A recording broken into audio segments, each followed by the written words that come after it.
The first sign something was wrong came from Instagram. I was scrolling through my feed, double-tapping photos of perfectly plated dishes, when I saw it. Raylan's latest post, a familiar-looking dessert at Le Bernardin, topped with a distinctive chocolate work I'd recognize anywhere. The same dessert Harlan had claimed to eat alone at his business dinner 3 nights ago. I'm Zella, and as a food photographer and chef, I notice details others might miss. The way chocolate curls catch the light, the precise angle of a fork against bone china, the telltale signs of a shared dessert with 2 spoons carefully placed just so. My thumb hovered over the image. The timestamp matched. My stomach churned as I clicked through to Raylan's story, finding nothing but her usual carefully curated posts. But there it was, the edge of a man's watch in one frame. Harlan's watch, the one I'd given him for our 5th anniversary. "Hey babe,"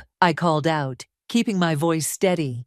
"Did you run into Raylan at Le Bernardin the other night?" Harlan looked up from his laptop, his pause a fraction too long. "What? No. Why would you think that?" I watched his face, cataloging every micro-expression like I would the components of a complex dish. The slight twitch at the corner of his mouth, the way his eyes didn't quite meet mine.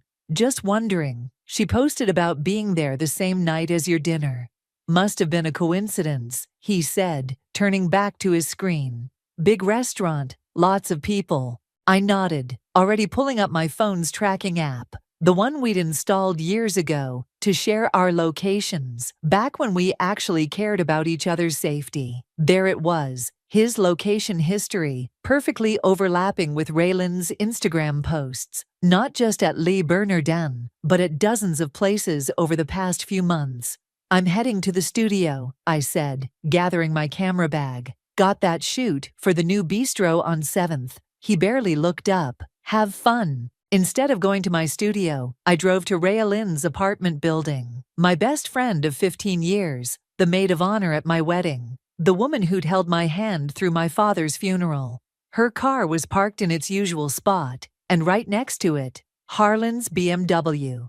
I sat there for an hour, watching. When they emerged together, his hand on the small of her back, their quick kiss before parting ways, I didn't feel the explosion of rage I'd expected. Instead, a cold, calculated clarity washed over me. That evening, I prepared dinner as usual. Harlan came home late, claiming traffic was terrible. "How was your shoot?" he asked, loosening his tie. I plated his favorite pasta dish, the one I'd perfected during our honeymoon in Italy. "Actually, I've been thinking about hosting a dinner party. It's been ages since we've had everyone over." "Oh?" He took a bite, closing his eyes in appreciation. "What's the occasion?" "No occasion. Just missing our friends. I thought we could invite the usual crowd. Jonah, Marcus, and Kate." I twirled pasta around my fork. "Raylan, of course." He coughed slightly. "Sounds nice. When were you thinking?" "Next Saturday? I'll handle everything. You know how I love planning these things." "Sure, whatever you want." He smiled, reaching for his wine glass. I watched him drink, already mentally crafting the menu for what would be my most important dinner service yet. Each course would tell a story, our story. From the first bite to the last, I would serve them all a taste of their own betrayal. Later that night, I called my sister Elena. "You're being awfully calm about this," she said, after I told her everything. "What good would screaming do?" I stirred honey into my tea, watching it dissolve. "They think they're so clever, sneaking around, sharing desserts, playing their little game. Fine, let's play." "Zella, I'm not going to poison anyone, if that's what you're worried about." I laughed softly. "I'm just going to serve them exactly what they deserve. A perfectly planned, expertly executed dinner party where every single detail matters." And then what? I thought about the way Raylan had hugged me last week, complimenting my new haircut while wearing the perfume I'd bought her for Christmas. About how Harlan still kissed me goodbye each morning, tasting of lies and her lipstick. Then they'll learn what happens when you betray someone who knows how to turn a simple dinner into an unforgettable experience. I sipped my tea, already composing the guest list in my mind. You know what they say. Revenge is a dish best served in courses. Just be careful. Alina sighed. Don't let this consume you. Trust me, I said, opening my recipe journal to a fresh page. This will be my finest work yet. I began to write, each ingredient carefully chosen, each course designed to slowly, exquisitely unravel their carefully constructed deception. By the time I finished planning, the sun was rising, and I had crafted the perfect menu for their last supper as respected members of our social circle. You're going full Gone Girl on them, aren't you? Alina sat cross-legged on my kitchen counter, watching me sort through old photographs. Please, Amy Dunn was unhinged. I'm just being thorough. I held up a photo from 3 summers ago. Harlan, Raylan, and me at the Hamptons. Their body language was obvious now, the way they stood slightly too close, how his hand barely brushed her waist. Found anything interesting? I spread the photos across my marble countertop. Oh, plenty. Look at this one. I handed her a picture from Raylan's birthday last year. See how they're the only ones not looking at the cake? They're looking at each other. God, they weren't even trying to hide it, were they? They thought they were clever. I pulled out my phone, showing her the guest list. What do you think about the seating arrangement? Alina scrolled through the names. Jonah next to Raylan. That's cruel. You know he had a thing for her. Has. And he's also the most observant person we know. He'll pick up on every little detail. My phone buzzed. A text from Raylan. Can't wait for Saturday. Need me to bring anything? The audacity. Alina muttered, reading over my shoulder. I typed back, just yourself. Though maybe wear that blue dress you got last month, the one you wore to Le Bernardin. 3 dots appeared, disappeared, appeared again. Finally, perfect. See you then. That'll keep her up tonight, I said, setting my phone down. Now, help me with these place cards. We spent the next hour writing names in elegant calligraphy, each card containing a hidden message, visible only under the right light. I'd learned the trick from a wedding photographer, invisible ink that appears when exposed to black light. What about this one? Alina held up a group photo from my wedding day. Raylan stood beside me in her maid of honor dress, her hand on Harlan's arm. 2 on the nose? Perfect for the slideshow. I took the photo, scanning it into my laptop. It'll play during dessert, right when the lights dim. The doorbell rang. Harlan wasn't due home for hours. Expecting someone? Alina asked. I checked the security camera feed on my phone. Jonah, right on time. I opened the door to find him holding a bottle of wine. You said you needed my help with something? Come in. I led him to the kitchen, where photos still covered every surface. I'm planning a dinner party. Jonah's eyes swept over the images, understanding dawning on his face. How long have you known? Long enough. I poured him a glass of wine. Question is, how long have you? He took a long sip before answering. I saw them at that new wine bar in Soho 2 months ago. They didn't see me. I've been trying to figure out how to tell you. Well, now you don't have to. I handed him an invitation. I need you there on Saturday. Can you handle that? Handle watching them squirm. He smiled grimly. With pleasure. But Zella, are you sure about this? It's going to burn every bridge. They lit the match first. I gathered the photos into neat piles. Besides, I'm not doing anything except serving dinner and showing some memories. If they react badly, that's on them. Alina cleared her throat. Show him the menu. I pulled out my recipe journal, flipping to the carefully planned courses. First, oysters with pomegranate mignonette. Harlan and Raylan's first secret dinner was at that oyster bar on 8th. Then the pasta they shared in Little Italy when they told me they were working late. Jonah leaned forward, reading. And the dessert. Le Bernardin's signature chocolate dish. I called in a favor from the pastry chef. He's recreating it exactly. You're not just exposing them, Jonah said slowly. You're making them relive every moment. While surrounded by all our closest friends. I closed the journal. They wanted to share meals behind my back. Fine, let's share everything. My phone buzzed again. Harlan. Stuck at work. Don't wait up. I showed the message to Alina and Jonah. Want to guess where he really is? Alina pulled up Instagram, scrolling through Raylin's stories. There it was, a check-in at a rooftop bar downtown. At least they're consistent, Jonah muttered. I started gathering the photos, tucking them into a folder. Saturday can't come soon enough. Need help with anything else? Jonah stood, straightening his jacket. Just be there, and Jonah. I caught his arm. Sit next to Raylin, make her comfortable, make her talk. He nodded, understanding perfectly.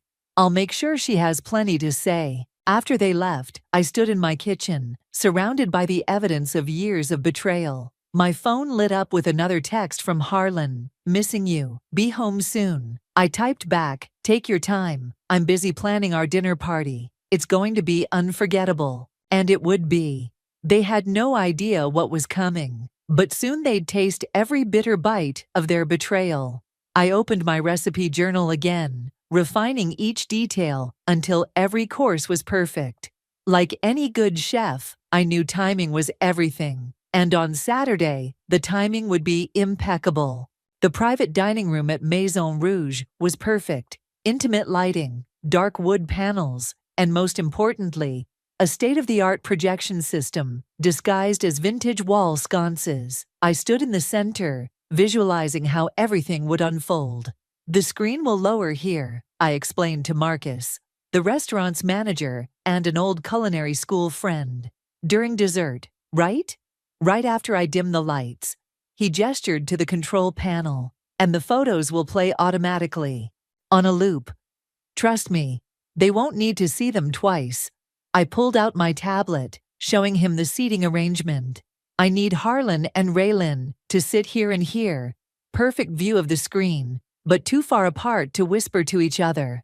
The door opened, and Sophie, the head chef, walked in carrying a tasting plate.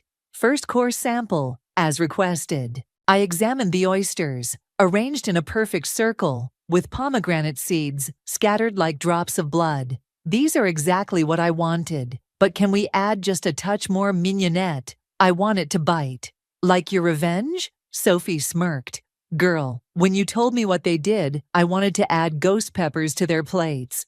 Too obvious. I adjusted a pomegranate seed with my fork. This needs to be subtle, elegant, like a slow poison.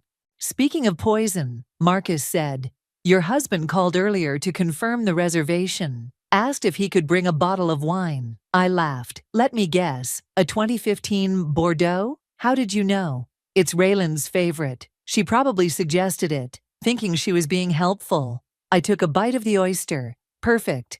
Now show me the main course. Sophie disappeared into the kitchen, returning with a plate of handmade pasta in a dark truffle sauce. This is the exact recipe from Giorgio's in Little Italy. Took some convincing, but the old man finally shared his secrets. I twirled the pasta, remembering how I'd found the receipt from Giorgio's in Harlan's jacket pocket months ago. They shared this dish every Wednesday night, claiming they were working late. Want to know something interesting? Sophie leaned in. They were here last week, ordered the same pasta. My hand tightened around the fork. Did they look happy? They looked guilty, Marcus cut in. Kept checking their phones, jumping every time the door opened. Good, they should be nervous. I pulled out my phone, showing them the dessert photo from Le Bernardin. Can you recreate this exactly? Sophie studied the image. The chocolate work will be tricky, but yes. Want me to add anything special? Just make it identical. I want them to recognize it immediately. I stood, walking to the wall where the screen would descend. When the dessert arrives, that's when the photos start. Years of their little rendezvous, all their secret moments, played out for everyone to see. Zella, Marcus touched my arm. Are you sure about this? It's going to be brutal. They made their choice. I straightened a place setting. Now they get to own it publicly. My phone buzzed. A text from Raylin. Hey love. Quick question about Saturday. Is it okay if I bring my camera?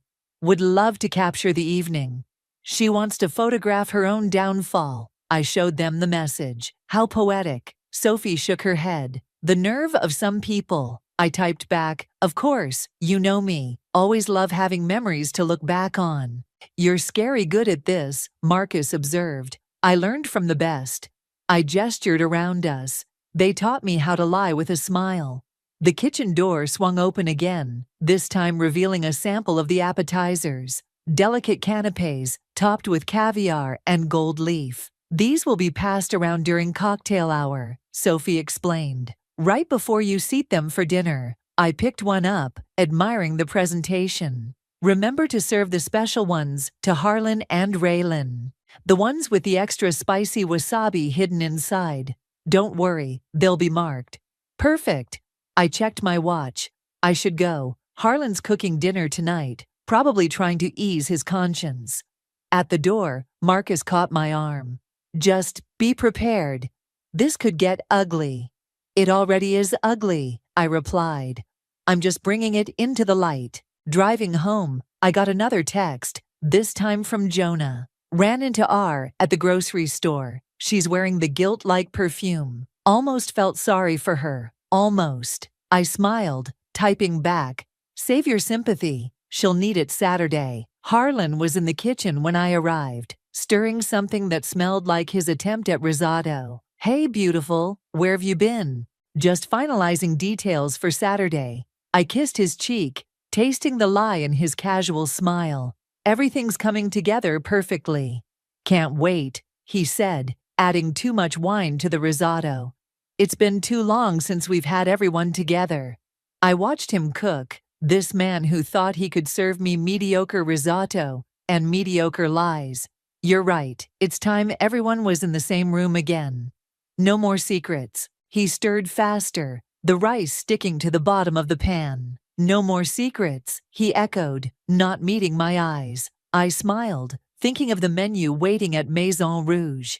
Each course designed to strip away their pretenses, bite by bitter bite. It's going to be a night to remember. The cocktail hour began exactly as planned. Harlan arrived first, adjusting his tie nervously in the restaurant's mirrored entrance. I watched him through the security feed on my phone, standing in the private dining room. "He's here," Marcus announced unnecessarily. "And he brought the wine. Let me guess, 2 bottles? 3, actually.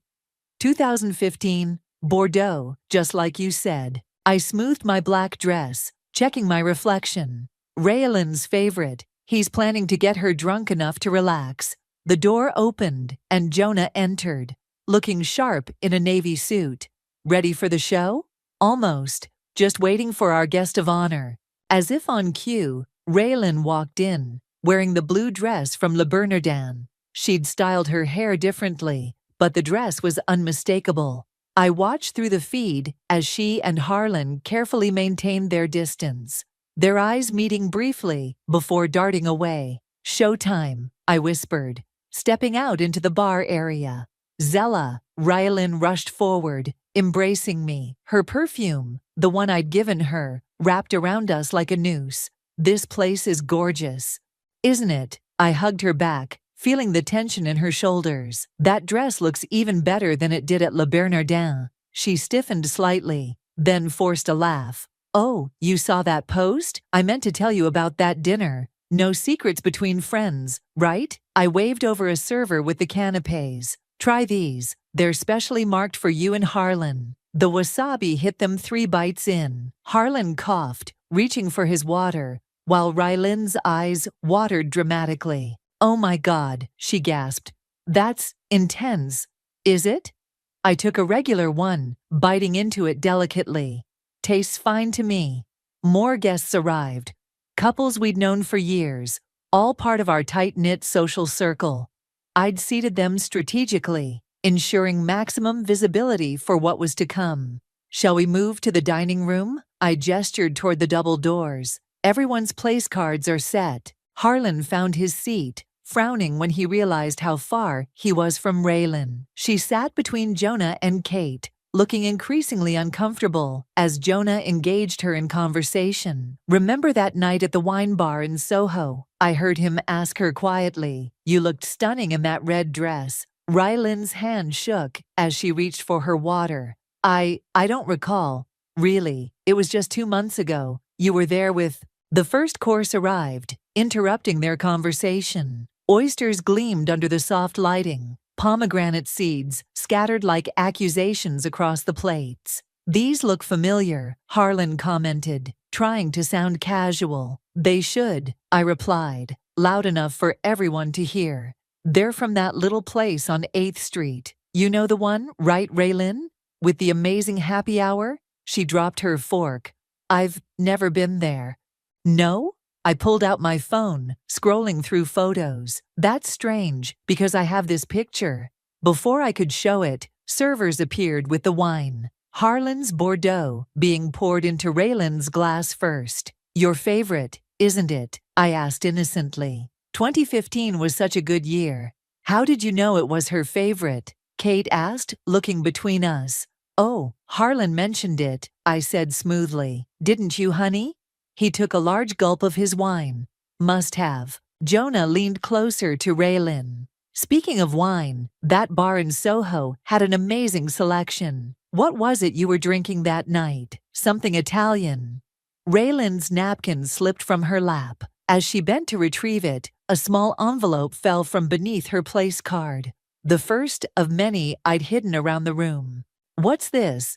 She opened it, color draining from her face as she read the note inside. "Lovely evening at Le Bernardin. The chocolate dessert looked divine, especially with 2 spoons." Her eyes met Harlan's across the table, panic flickering between them. I watched as she subtly shook her head at him, a silent warning. "Everything okay?" I asked, noting how neither had touched their oysters. "The pomegranate mignonette might be a bit strong. Like guilt, it tends to leave a bitter taste." The room had grown quieter, other guests picking up on the tension. Kate was looking between Harlan and Raylin with dawning comprehension, while her husband Marcus whispered something to Jonah. "Maybe we should have some music," Harlan suggested desperately. "Oh, don't worry," I smiled, nodding to Marcus at the control panel. "I have something special planned for later." Raylin's phone buzzed, another part of my plan. She checked it under the table, her face paling further at the message I'd scheduled. A photo of her and Harlan outside her apartment, his hand on the small of her back. "More wine," I offered, holding up the bottle she'd recommended to my husband months ago. "There's plenty to go around, just like friendship, right? Meant to be shared." The oysters sat untouched, pomegranate seeds bleeding into the ice beneath them. The first course wasn't even over, and already their perfect facades were cracking. I caught Jonah's eye across the table, and he nodded slightly. Time for the next course. The pasta arrived steaming, the rich truffle aroma filling the room. Giorgio's signature dish, perfectly recreated down to the last detail. I watched as recognition flickered across both their faces. "This looks exactly like..." Raylin started, then caught herself. "Like what?" Kate asked, twirling her fork. "Nothing," Raylin mumbled, staring at her plate. "Oh, you mean like the pasta from Giorgio's," I offered helpfully. "The little place in Little Italy. They only serve this dish on Wednesday nights, I hear." Harlan's fork clattered against his plate. How did I what, darling?" I met his eyes steadily. "Know about your favorite Wednesday night spot?" The silence that followed was delicious. Around the table, our friends were starting to exchange glances, pieces falling into place. "Speaking of Wednesday nights," Jonah chimed in, right on cue. "Wasn't that your late meeting night, Harlan? The standing appointment with those clients from Boston?" Before Harlan could respond, servers appeared with fresh wine glasses. As they leaned between guests, they discreetly placed more envelopes beside certain plates. Raylin found hers first, a receipt from Giorgio's, dated 3 weeks ago, with her lipstick mark still visible on the napkin I'd retrieved from her purse during our last lunch date. "You know what's funny?" I continued, taking a deliberate bite of pasta. "I always wondered why you came home smelling like truffles after those client meetings." Kate picked up her envelope next, gasping softly as she read its contents. She passed it to her husband, who shook his head in disgust. "Zella," Harlan warned, his voice low. "What are you doing?" Just sharing memories, honey. Isn't that what friends do? I nodded to Marcus, who dimmed the light slightly. The wall behind Harlan and Raylin, illuminated with a photo, them entering Giorgio's together, his hand on her waist. The timestamp showed 8:47 p.m. last Wednesday. Oh my God, someone whispered. Raylin stood abruptly, her chair scraping against the floor. I need some air. But you haven't finished your pasta, I said sweetly. It's your favorite, isn't it? The same dish you two shared every Wednesday while I worked late on my cookbook. This is inappropriate, Harlan started, but Jonah cut him off. You know what's inappropriate? He pulled out his phone. Meeting your best friend's wife at wine bars in Soho. Want to see the pictures I took that night? You knew. Raylin whirled on him, tears streaming down her face.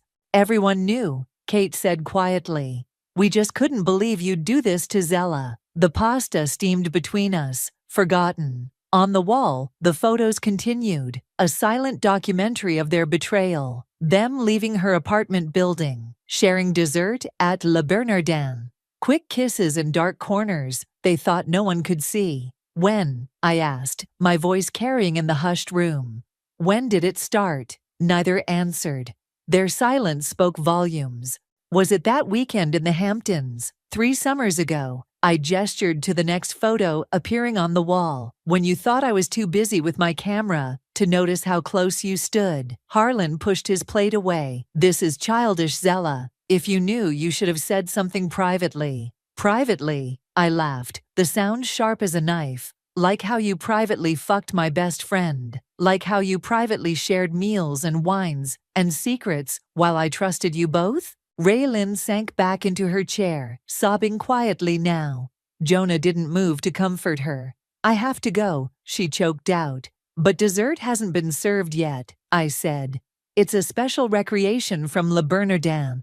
Your favorite chocolate dish, the one you shared 3 nights ago. More photos appeared on the wall. A progression of their relationship, told through stolen moments and secret meetings. Our friends watched in horrified fascination. How long have you known? Harlan demanded. Long enough to collect every receipt, every photo, every little breadcrumb you two left behind. I took another bite of pasta. It's amazing what people notice when you're too busy gazing into each other's eyes to see them. I can explain, Raylin tried. But Kate cut her off. Save it. We've all seen enough. The pasta grew cold on their plates, untouched like their excuses. Around the table, years of friendship crumbled like parmesan. The main course will be served soon, I announced, as if this were any normal dinner party. I hope you saved room. It's another of your favorites, the salmon, from that place in Brooklyn where you celebrated your 6-month anniversary last month. Harlan's face went white. How could you possibly know about that? I smiled, raising my glass. Let's just say I'm not the only one who's good at keeping receipts. Right, Jonah? The lights dimmed further as servers cleared the pasta plates. In the semi-darkness, I could see Raylin and Harlan's world collapsing, one course at a time. And we weren't even at dessert yet. The salmon arrived under silver domes. Each plate, a perfect recreation of their secret anniversary dinner. As servers lifted the covers in unison, more envelopes fluttered onto the table. Hotel receipts this time, from their weekend business trips. You know what I find interesting? I swirled my wine, watching the color catch the light. How you both always ordered room service for 2. Stop this, Harlan pleaded, his facade finally cracking. Just stop. Why? Are you uncomfortable? Imagine how I felt finding these in your jacket pocket. I nodded to Marcus, who projected the hotel bills onto the wall. The champagne charges are particularly fascinating. Kate picked up one of the receipts. The Plaza, on my birthday. You said you couldn't come to my party because you were sick, Raylin. I can explain. Raylin whispered, mascara streaking down her cheeks. Please do. Jonah leaned back, arms crossed. Explain how you've been sleeping with your best friend's husband. For how long exactly? The silence stretched like pulled taffy, bitter and dark. 18 months, I answered for them. Since that charity gala, where you both disappeared for an hour. Remember that night, Harlan? You came home with lipstick on your collar. The same shade Raylan's wearing right now. More photos appeared on the wall. Security camera stills from the hotel lobby. Date and timestamps clear as day. Their pathetic attempts at discretion. Entering separately, but always within minutes of each other. Jesus Christ, someone muttered. Did you think no one would notice? I cut into my salmon. Or did you just not care? Raylan's phone buzzed again. Another scheduled message. She didn't even check it this time, just sat there trembling. Check your phone, Ray, I insisted. It might be important. Like that text you sent Harlan last week about missing his touch. Her head snapped up. You hacked my phone? No need. You used my laptop to check your messages last month. Forgot to log out of your email. I smiled. Amateur mistake. The salmon sat untouched on their plates, just like their guilt sat heavy in the air. I trusted you, I continued, my voice steady. Both of you. You were my maid of honor, Raylan. You stood next to me and watched me marry him. Was that when it started? Were you already fucking my husband when you helped me pick out my wedding dress? No, she burst out. It wasn't. We never meant. To get caught? Jonah finished. Because that's the only thing you're really sorry about, isn't it? Harlan stood suddenly, his chair scraping back. This is enough. We're leaving. Sit down, I commanded. And to my satisfaction, he did. We haven't even gotten to the best part yet. More photos appeared, a timeline of their betrayal. Them leaving work events early together, secret meetings in coffee shops, quick kisses in parking lots. I have to admit, I continued, you were thorough. Separate credit cards for hotel rooms, different restaurants each week. But you forgot one thing. What's that? Harlan asked, his voice hoarse. I'm a food photographer. I notice details, like how you always ordered the same wine, always split dessert, always sat in dark corners, thinking no one could see you. I gestured to the wall of evidence behind them. But someone always sees. Kate stood up, throwing her napkin down. I can't be here for this. Marcus, her husband nodded, standing with her. We'll send you the gift we were going to bring to your anniversary party next month, Harlan. Though I guess that's canceled now. One by one, other guests began to leave. Each exit, another nail in their social coffin. Wait, Raylan called out desperately. Please, let me explain. Explain what? Kate turned back. How you betrayed someone who loved you. How you smiled in our faces while sleeping with her husband. Save your explanations for your therapist. Soon only Jonah remained with us, watching as Harlan and Raylan sat in stunned silence. You know what the worst part is? I said, finally pushing my plate away. I'm not even angry anymore. I'm just disappointed in how predictable you both are. The cheap hotel rooms, the secret texts, the lies about working late. If you knew, Harlan started, why didn't you just confront us? And miss this dinner, please. I stood, smoothing my dress. Besides, I wanted everyone to see exactly who you are. No more hiding in dark corners. Raylan's phone buzzed one final time. She checked it mechanically, then dropped it like it burned her. What is it? Jonah asked. Screenshots, she whispered, of every message we ever sent each other. I took the liberty of forwarding them to everyone in our contact lists, I announced. They should be receiving them right about now. Their phones began lighting up with notifications, messages from friends, family, colleagues, their carefully constructed world of lies crumbling with each incoming text.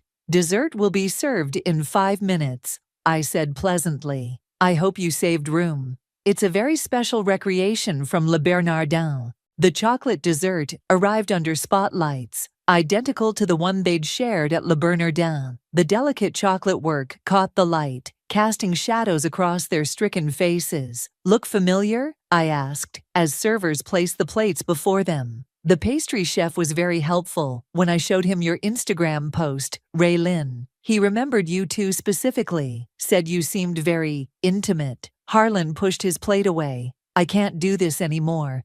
But it's your favorite, I insisted. You loved it so much, you went back 3 times last month, always on Tuesday afternoons, always when I had my cooking classes.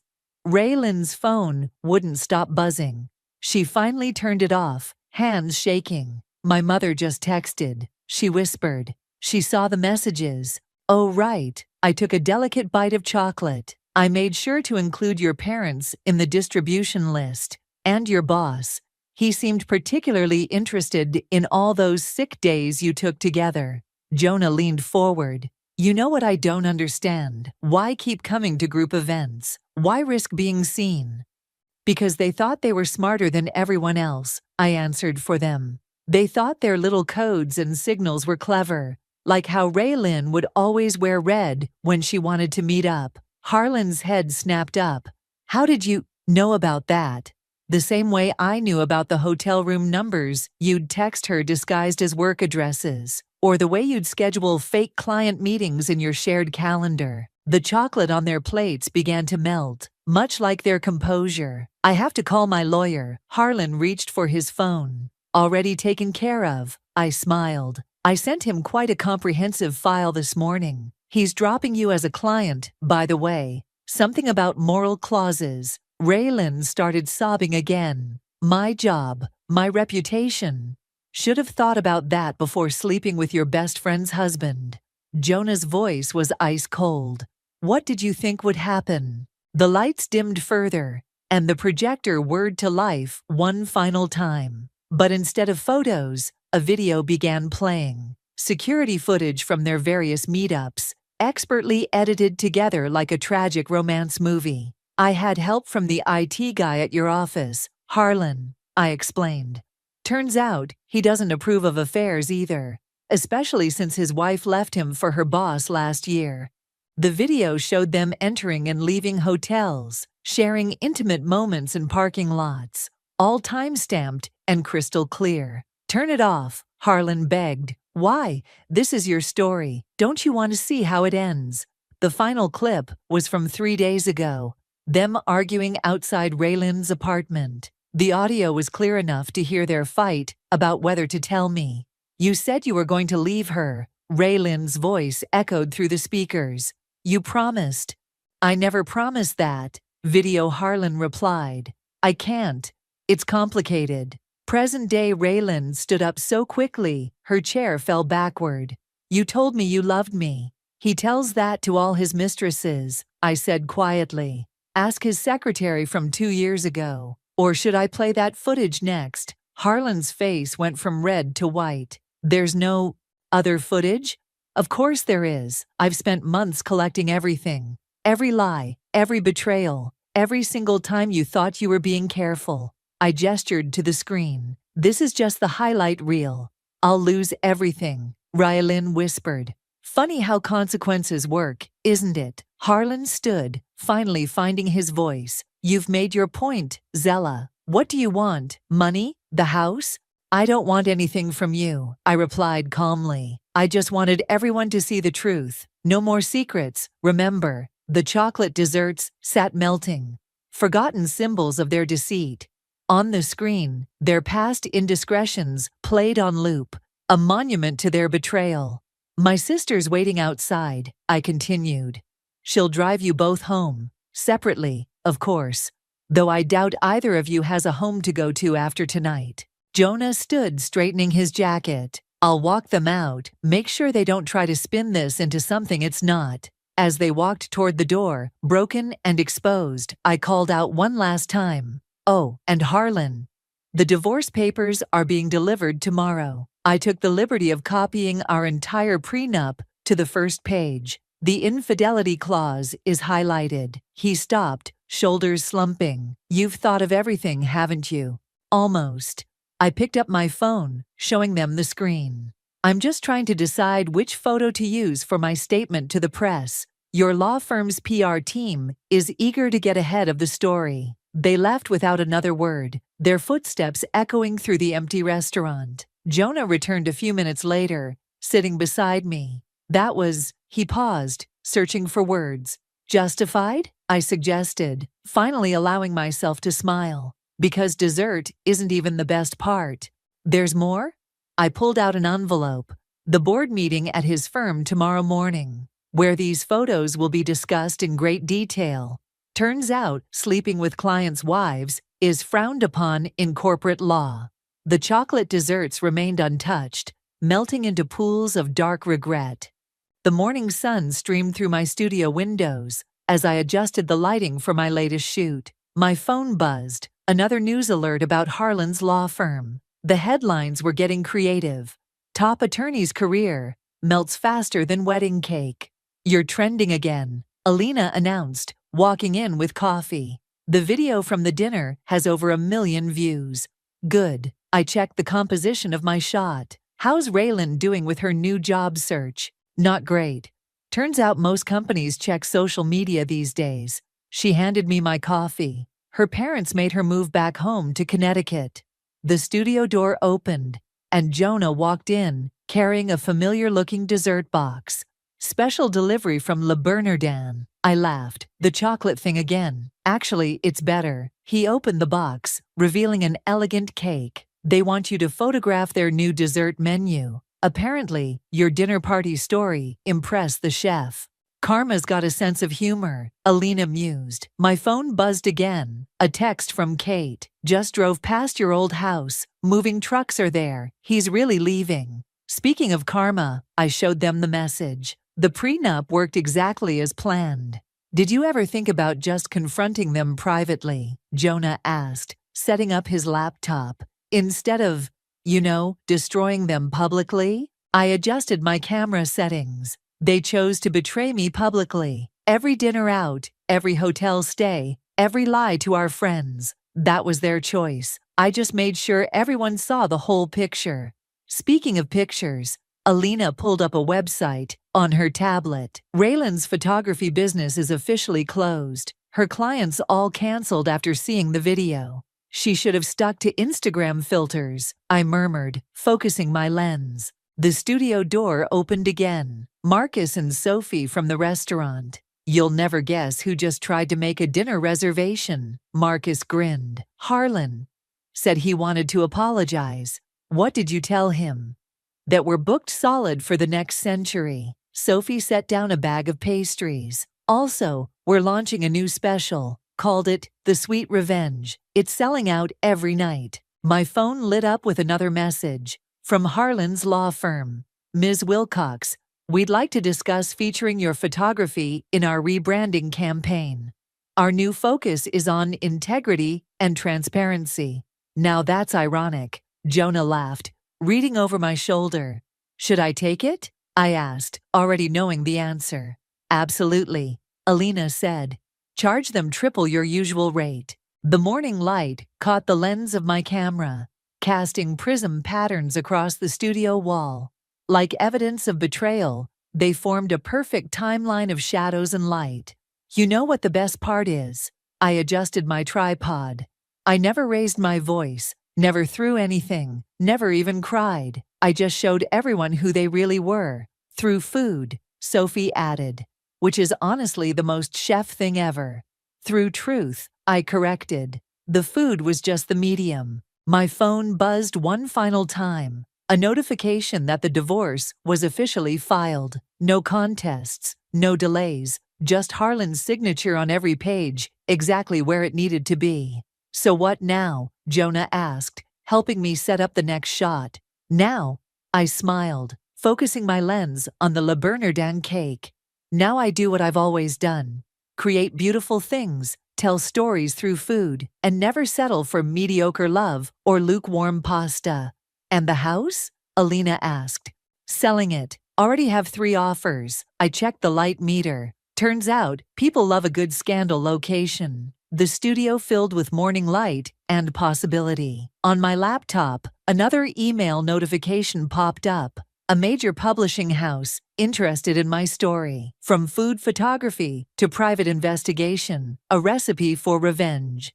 You're not actually going to write it, are you? Marcus asked. I thought about all the messages I'd received from other women, thanking me for showing them how to reclaim their power without losing their dignity. Maybe. I adjusted the cake's position slightly. But first, I have a dessert menu to shoot. Sophie, can you move that chocolate curl about 2 millimeters to the left? Perfectionist, she teased, but did as asked. I looked through my viewfinder, focusing on the intricate details of the dessert, like evidence, like truth, like revenge. Sometimes the smallest details made the biggest impact. Ready? I asked my assembled friends, each of whom had played their part in my elaborate dinner theater. They nodded, gathering around to watch me work. Through my lens, the dessert looked perfect, each element in its place, nothing hidden, everything exactly as it should be. I pressed the shutter, capturing the moment in perfect clarity. Like justice, like karma, like the truth, some things just needed the right light to be seen. Perfect shot, Jonas said, looking at the preview. It always was, I replied, already setting up the next one. You just had to know where to look.